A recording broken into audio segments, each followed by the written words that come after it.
So welcome to this next video. Let's start with a few definitions. We're going to learn about x and y intercepts of a graph.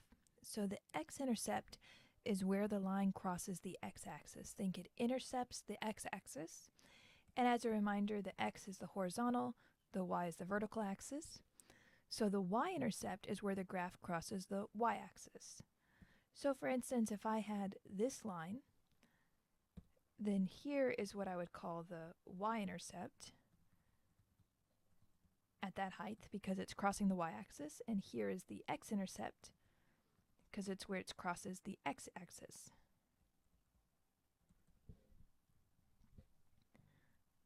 So for this next example, it says find the y-intercept, and I apologize, I meant to erase this when I was making the notes.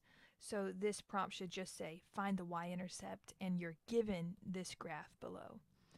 So in this y-intercept, in this graph, I see it crosses the y-axis here, and I've been told that this point happens to be the point 0, 1800.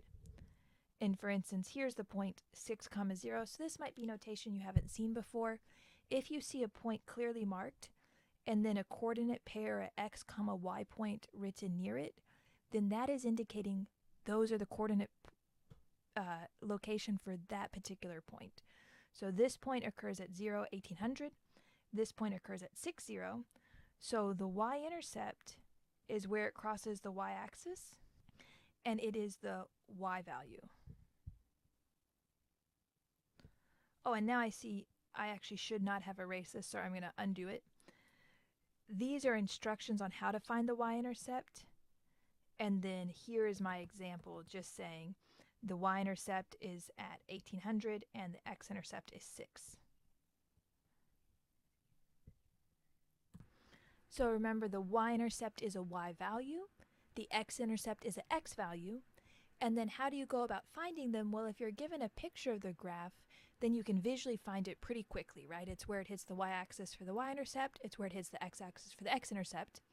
However, if you're given an equation, how you find the x and y-intercept are detailed in these bullets.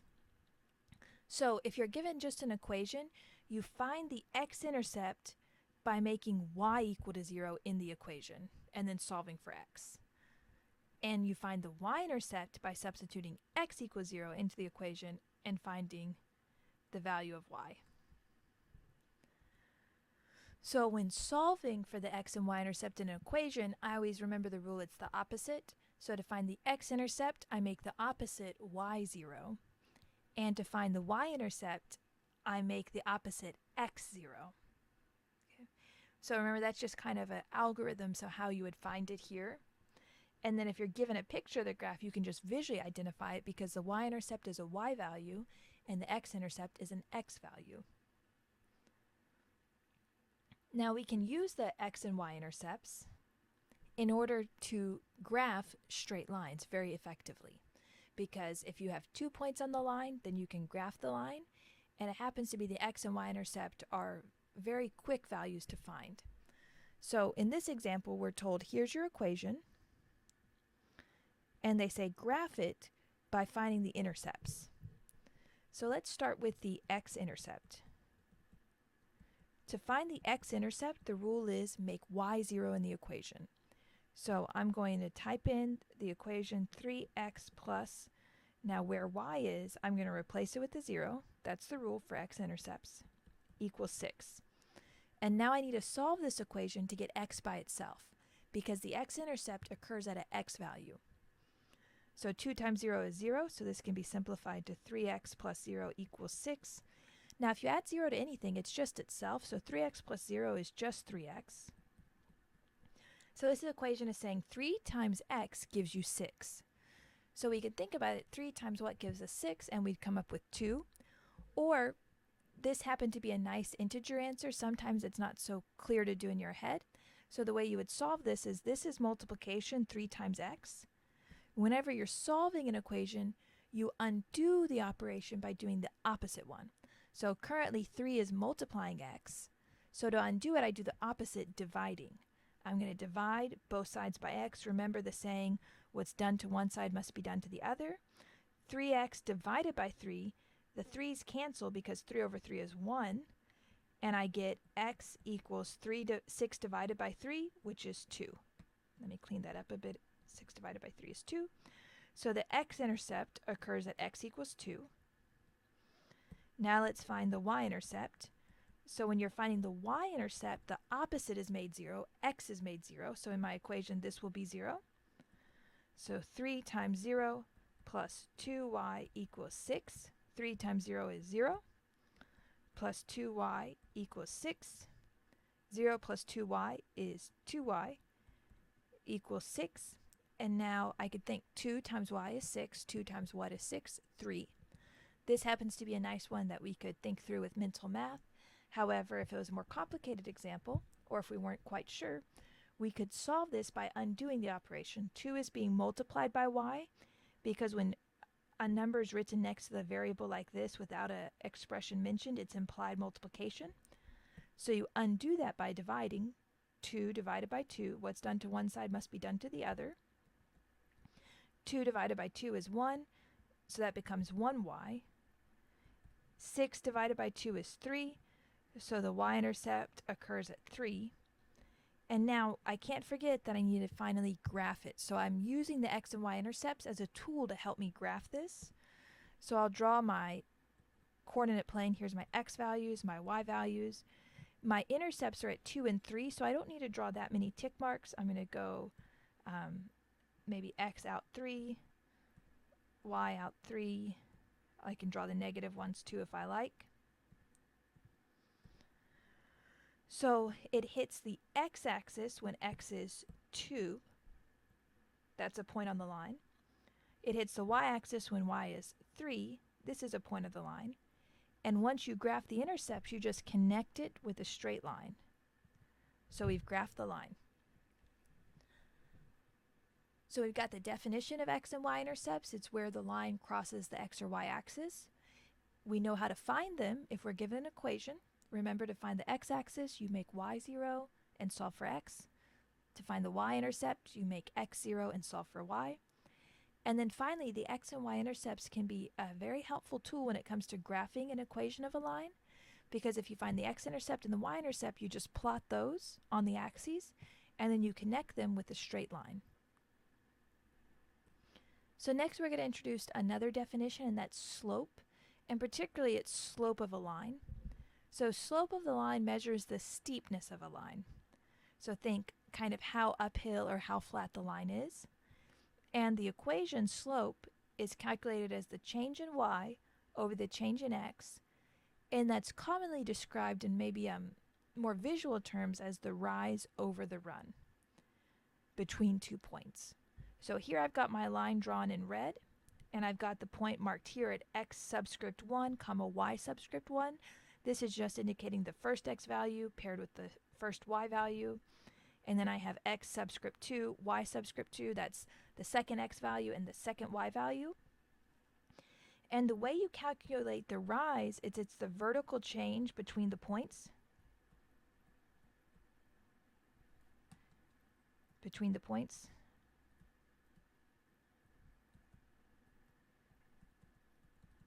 And the run is the horizontal change between the points.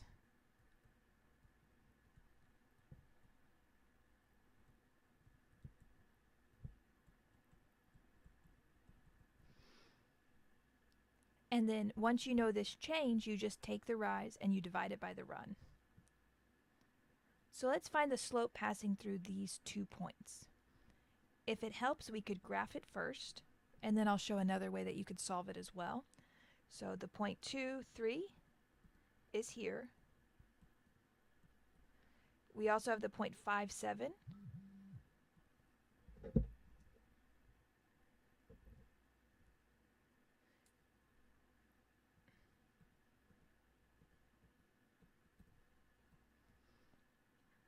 Okay, now let's find the rise and run. So the rise is how far the y values have changed, and I could draw it here, but that's also happens to be lined up from here. So you could see we go from the y value 7 to the y value 3. 7 minus 3 is 4. The horizontal change is the run, so this is the rise, which it goes from 5 back to 2, so 5 minus 2 is 3, which is the run. So the slope I could write out as always the rise divided by the run. So here I have the rise of 4 divided by the run of 3. Miswrote that. So the slope is 4/3.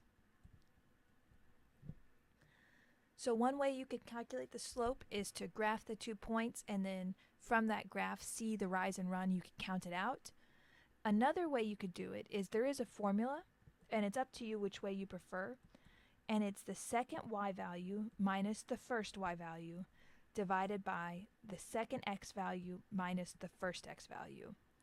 So keep in mind, see this point x value, first x value, first y value, they're lined up vertically at the end, and the second x value, second y value is lined up vertically at the start.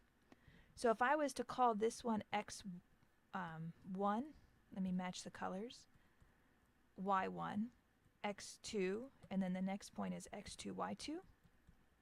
And again, we're just doing this in a different way. Want to give a few different ways to solve it. Each person might have their own preference. So then the slope following this pattern is the second y value of 7 minus the first y value of 3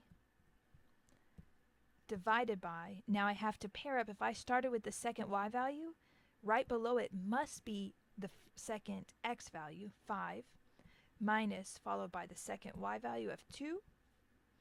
And this is basically doing what we did visually, just in an equation form. 7 minus 3 is 4.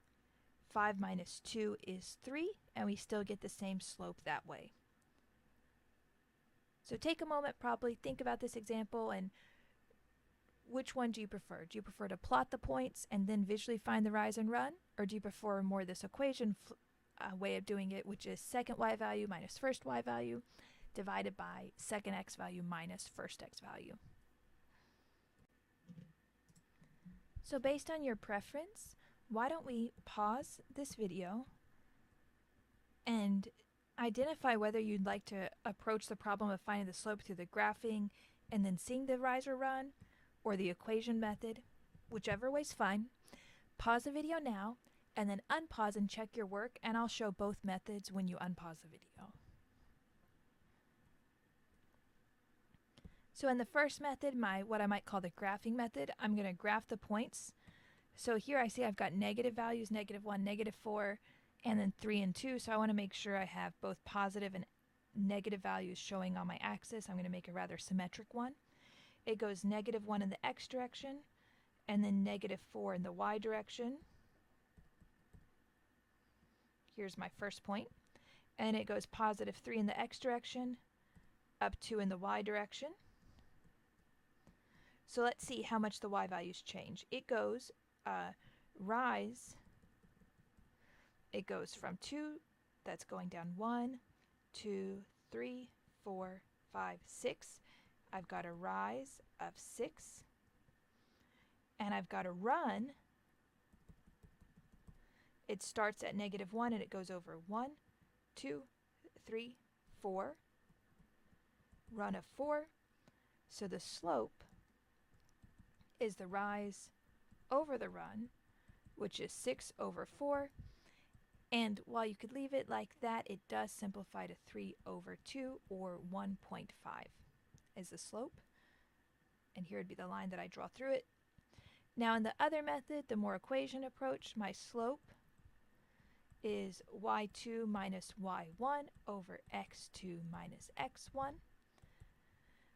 If you like using this method, I would ensure that you write this equation down in your personal formula sheet.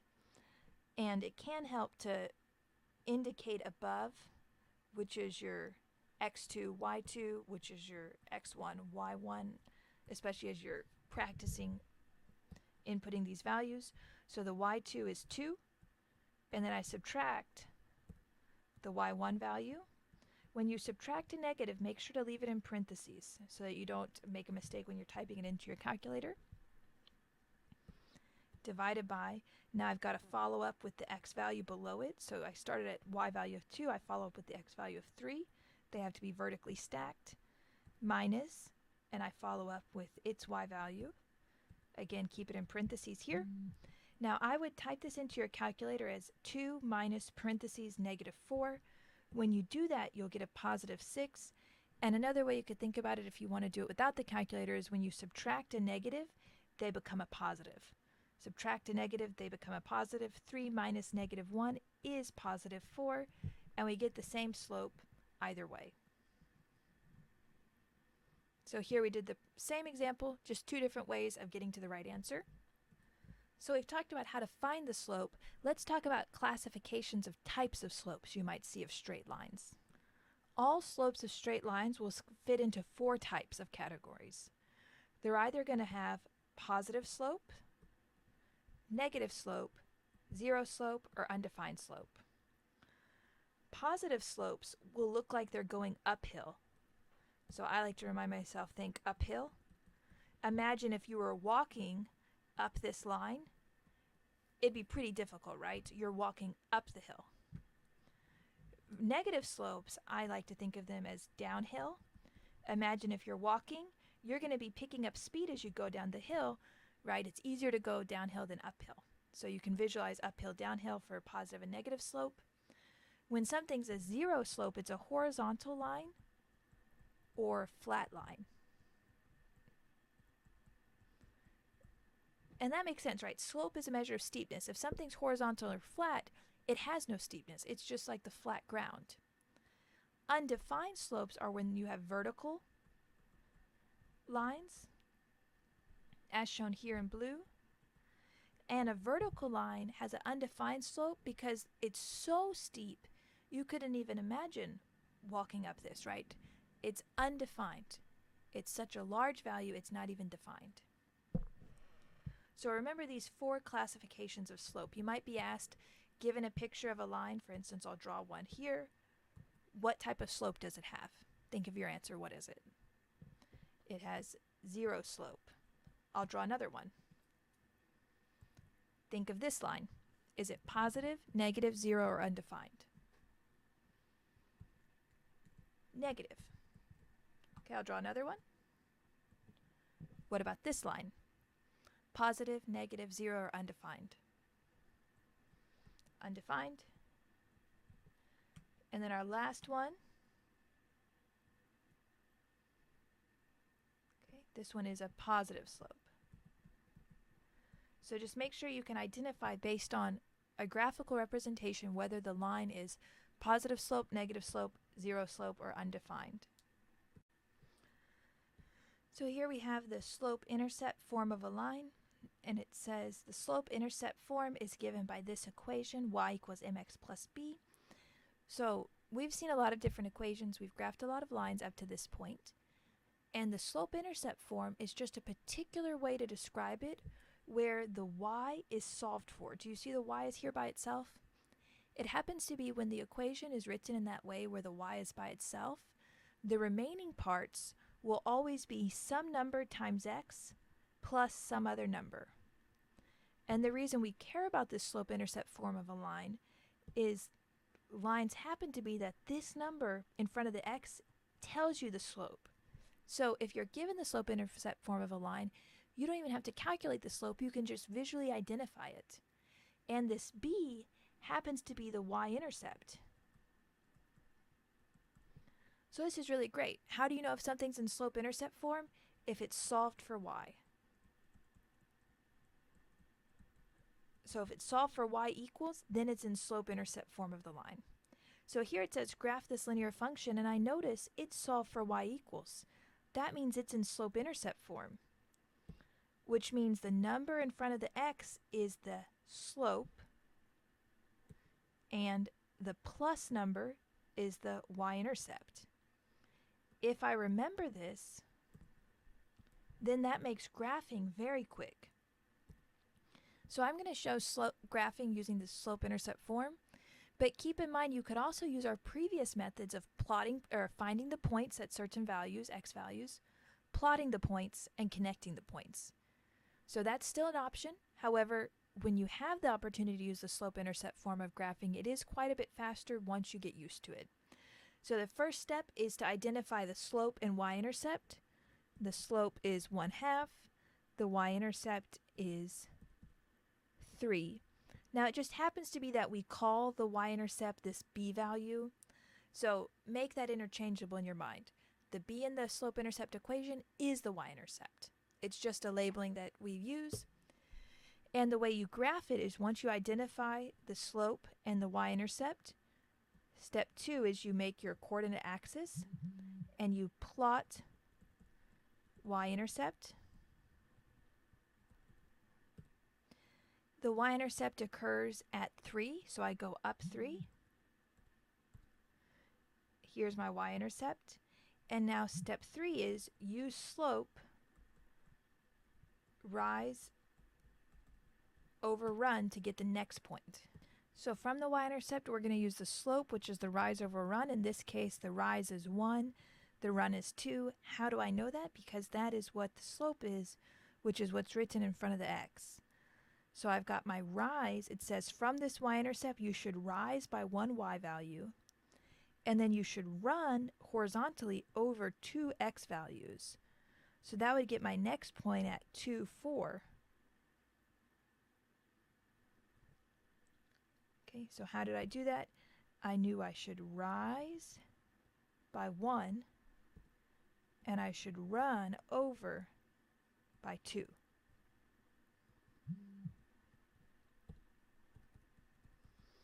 And then once you have 2 points, we know we can connect them with a straight line through it.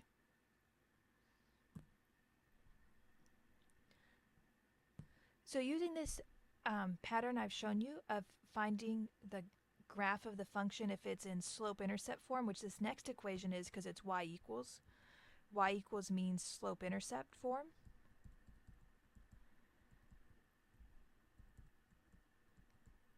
Copy the pattern that we said in the previous example while I pause the video and attempt this next one on your own. So what do? You first find the slope and the y-intercept. Next, you plot the y-intercept on the graph. Then you use the slope to find the second point. Then you connect it through those 2 points. So please pause now and attempt this next problem and then unpause to check your work.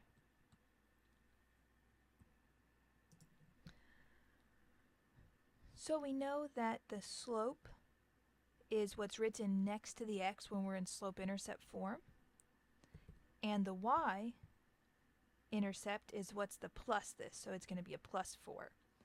So writing that out, I see my slope is -2, and my y-intercept, b, is 4.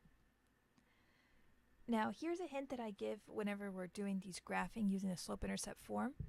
In our previous example, do you see the slope happened to be already written as a fraction?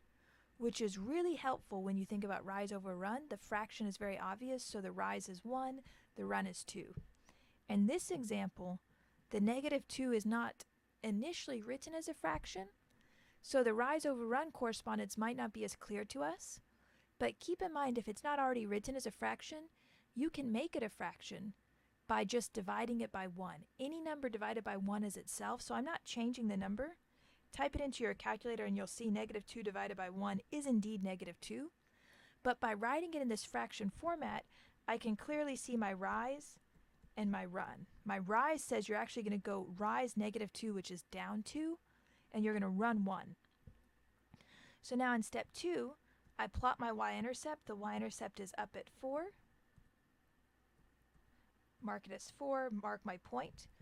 And then I use my slope, which is rise over run, to get the second point. My rise is -2, my run is 1.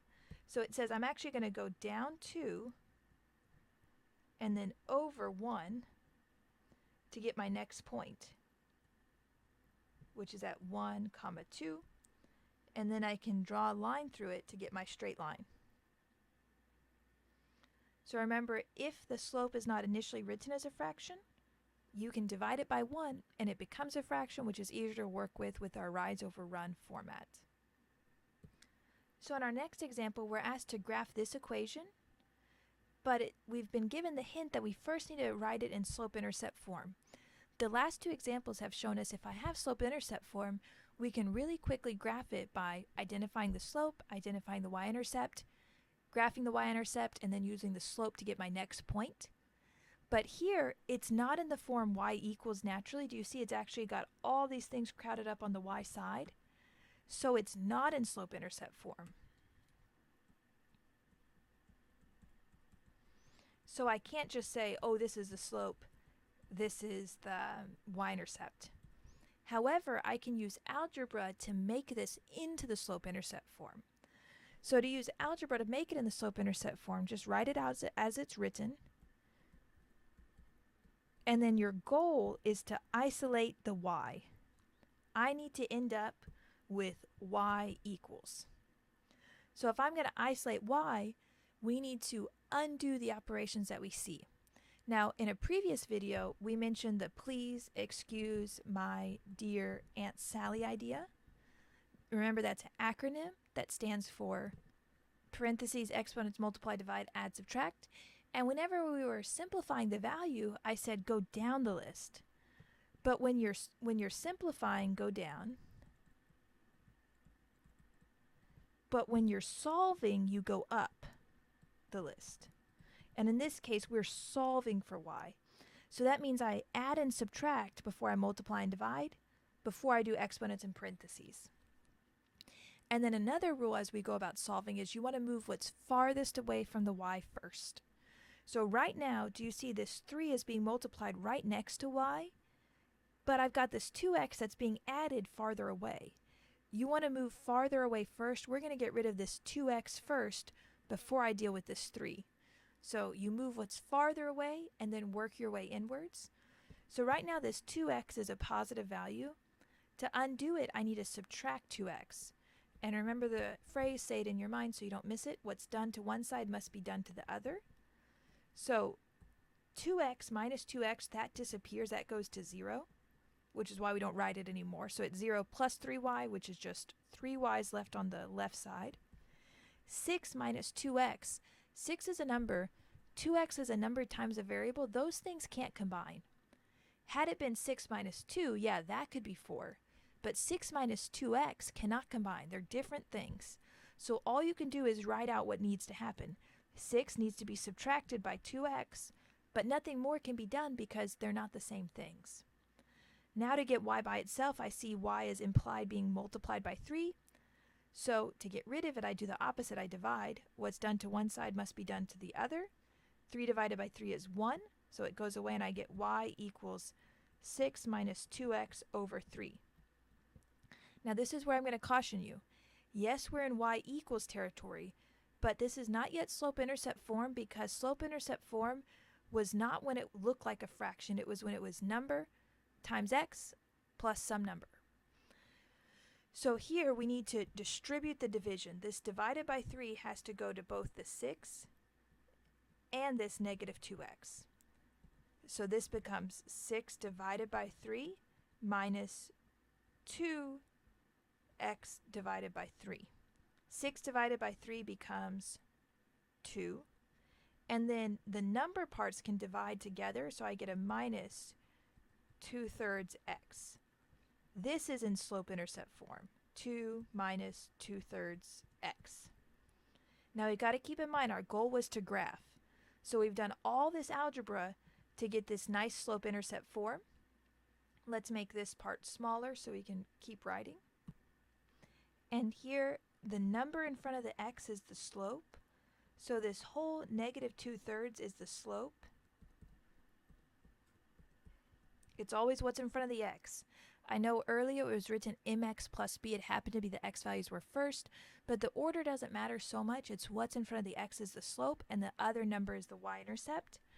So the y-intercept, which we write as b, is the other part, so that's 2. So then graphing this, I write my coordinate axis. I find my y-intercept up at 2. And then the slope is a rise over run. So it says you rise by negative 2, and then you go down 3. So I'm going to rise by going down 2, and then I'm going to run by going over 3. So that tells me at 3 over and up 1. Oh, sorry, not up 1. I went down all the way to 2 to 0. This is my second point at 3, 0. And then that's the equation of the line. So you can still use a slope-intercept form even if the equation isn't initially in slope-intercept form by first doing algebra to get the slope-intercept form of the line, then identifying the slope, identifying the y-intercept, plotting the y-intercept, using the slope to find your second point, and then drawing the line between them. So as we continue discussing graphing straight lines, I want to introduce the topic of horizontal and vertical lines. A horizontal line, think of it as a flat line, will pass through, by nature, the y-axis. Because it crosses the y-axis, its equation will always be y equals a number. Here the letter c is just a variable representing some fixed number. And one important thing to keep in mind is the slope of a horizontal line is 0. For any horizontal line, the slope is 0. And think of that, you can see visually this flat line. If you were walking, you'd say, oh, this is perfectly flat. I'm not going uphill, I'm not going downhill. The steepness is 0. Now, let's look at a vertical line. A vertical line will cross through the x-axis. So here this vertical line passes through the x-axis, and because it passes through the x-axis, its equation will be x equal to some number. So c here is just representing a fixed number. The slope of a vertical line is undefined. Imagine in our walking up and down the hill idea, the slope is the steepness. If you were trying to walk this vertical line, you couldn't even walk, you'd fall down. So its slope is so steep, we call it undefined. So do keep in mind these two definitions. These are important to know. The slope of a horizontal line is 0, the slope of a vertical line is undefined, and the equation for a horizontal line is y equals some number, and it's always the number it passes through on the axis. And the equation for a vertical line is x equals some number, and it's always the number it passes through on this axis. So at the bottom of this page, let's just draw two examples. So here I've got two graphs, and I'm going to mark, this is up at 3, this is at -2, and I'm going to draw these two lines. And based on what we've said, I would encourage you to take a moment and pause and try to write the equations for both of these lines and think about whether they're horizontal or vertical lines. When you're ready, unpause and check your work. So this is a vertical line. I see it passes through the x-axis, and it passes through the x-axis at -2, so the equation is x equals -2. This is a horizontal line, and it passes through the y-axis at 3, so the equation is y equals 3. Now to this point in the video, we've talked a bit about slope. We've done some examples of calculating slope, and now we want to add another layer to our understanding of slope. Slope in a real-world situation could be considered as the rate of change. So we're not changing what we've talked about, we're just adding another layer to the definition and our understanding of it. So the slope in a real-world problem tells us how much one quantity changes in relation to the other. And here in this indented paragraph, we've got a particular example. Let's suppose the number of miles traveled y depends on the hours driven x. So here y is a function of x because y depends on x. X is our input, y is our output. Now if we drive at a constant speed of 60 miles per hour, then the rate of change or slope is 60 miles per hour because it tells us how much our y is changing with respect to our x. So whenever you're trying to understand the slope in context, keep in mind that the slope formula that we saw earlier helps us understand this. The slope as a rate of change will always tell us the change in y divided by the change in x. That's why in our example, the slope is 60 miles per hour, because our change in y is 60 miles per is the divided sign, and our hour is the change in time. Every 1 hour that passes, our y changes by 60 miles. Now, in the next example, we're going to see a real life example, and what this example will do is it's going to say, look, we're going to see that in some cases, a straight line could model a few data points. And then we could take that straight line and extrapolate outward and estimate if the trend continues, what would be the value at a future point. So let's look at this example. It says T of x represents the number of threatened species, and just as a reminder of our function notation, the input is inside the parentheses. Remember, input inside parentheses. The output is on the outside. So this is kind of acting as our y. You know, y is the general variable given for output. Input is usually the general variable x. Now here they're using t because it's trying to give the idea of the threatened species. It's trying to help us remind us what the output is representing. X is years after 2008. Now, I think this might be one of the first times in our class we've seen this kind of unit. Years after 2008. So that means in 2008, how many years are there after 2008? 0. So in 2008, x is 0. In 2009, how many years have passed from 2008? 1. So x is 1. So could you find what x value represents 2010, just to help practice using this unit? That would be x equals 2. Okay, let's try one more. What about 2018? That's 10 years after 2008, so that's at x equals 10. So just watch out for that. If it's saying years after a point, then the x values are how many years are different from that starting point. And we're told that in 2008, the threatened species was 17,000. So if I was to write this in function notation just to practice, 2008 corresponds to an x of 0. So the input at 0 means the threatened species is 17,000.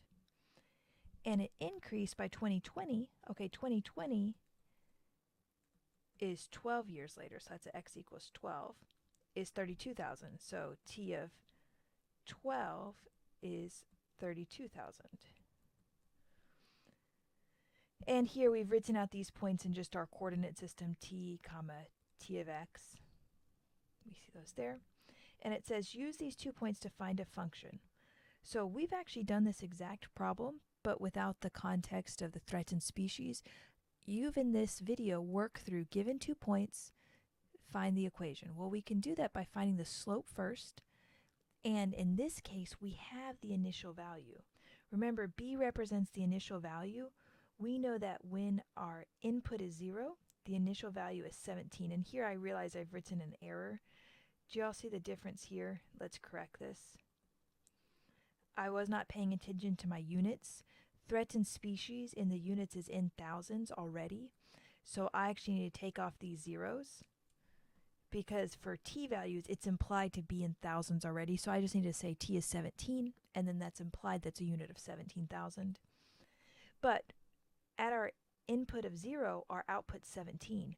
So I immediately know b equals 17 by the understanding of the slope-intercept form like we talked about earlier in the video. So now I just have to find the slope, and I've got the equation. Well, the slope is the rise over the run, or the change in y over the change in x, which could be done by y2 minus y1 over x2 minus x1. So I'm going to plug in my y values. So I'm going to make this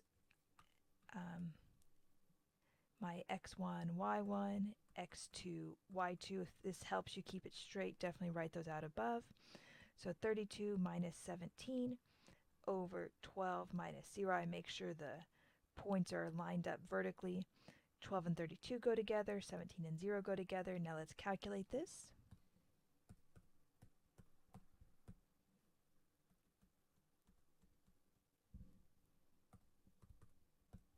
And that gives us a nice terminating decimal of 1.25. So t of x is 1.25x plus 17.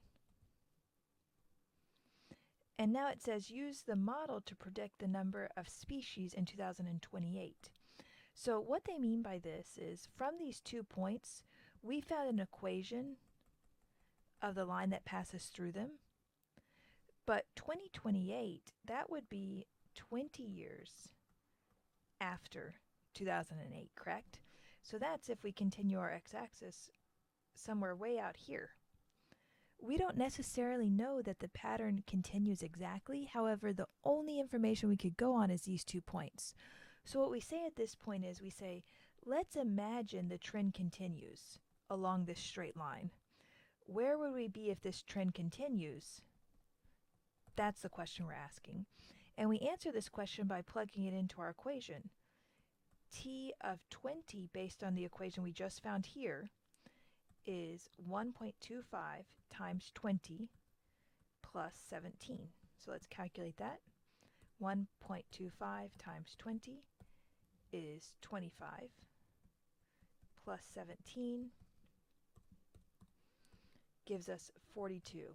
So if the trend continues, the number of threatened species in 2028 is 42,000 threatened species.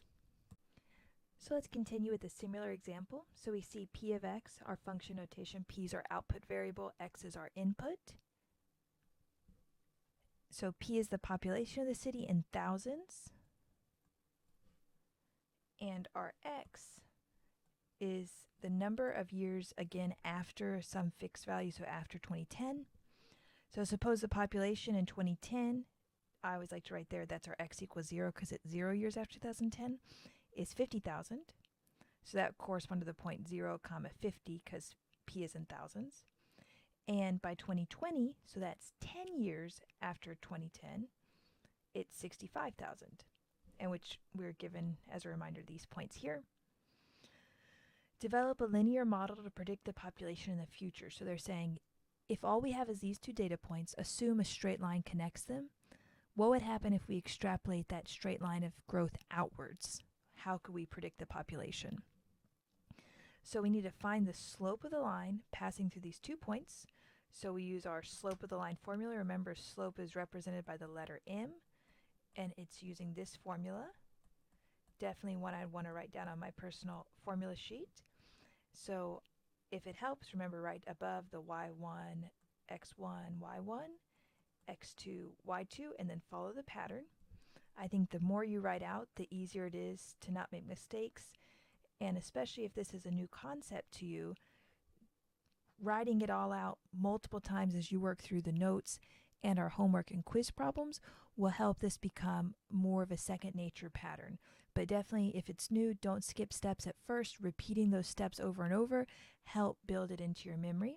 So here I have my y2 minus y1 over my x2 minus x1. And remember, the most common error is to not follow the pattern.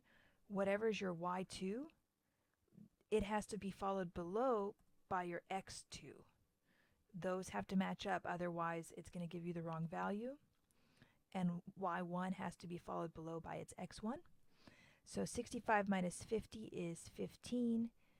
10 minus 0 is 10. And that should give us a value of 1.5 as our slope. Now remember, a straight line is y equals mx plus b. And here we have our slope of 1.5. And our initial value is already found. It's the point when x is 0, so that's 50.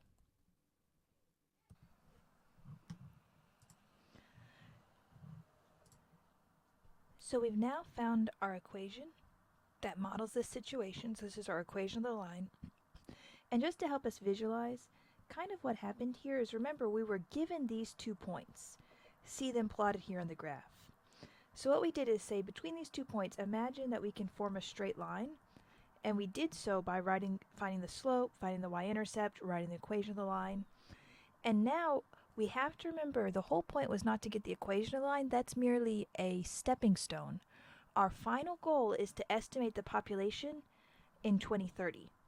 Now remember, x is years after 2010. So this would be, how many years after 2010 is 2030? 20 years later. And if you're not sure doing that with mental math, you could always subtract 2030 minus 2010. And I'm getting 2010 because that's where the units are described here. So here at 20, we're saying, imagine we could extend this line as it went out. What would be the value when x is 20? That's what we need to find. We can do that by plugging in the value into this equation, because this equation charts the path of the straight line from any direction, any x value. So now let's take our x value of 20 and plug it in for x in our straight line. So y is equal to 1.5 times 20 plus 50.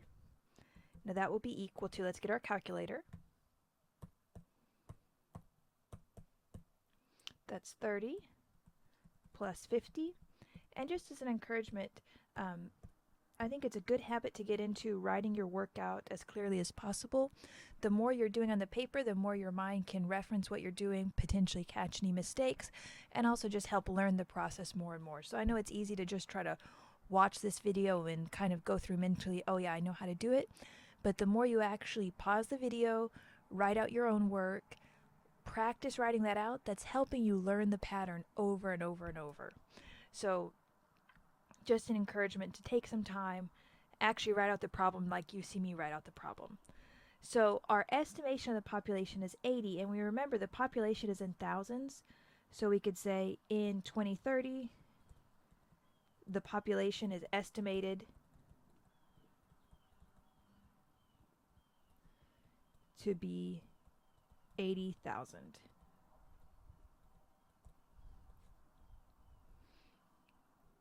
So as always, if you have any questions, please let me know. I'll be very happy to help you with this material, and I look forward to seeing you in our next video. Goodbye.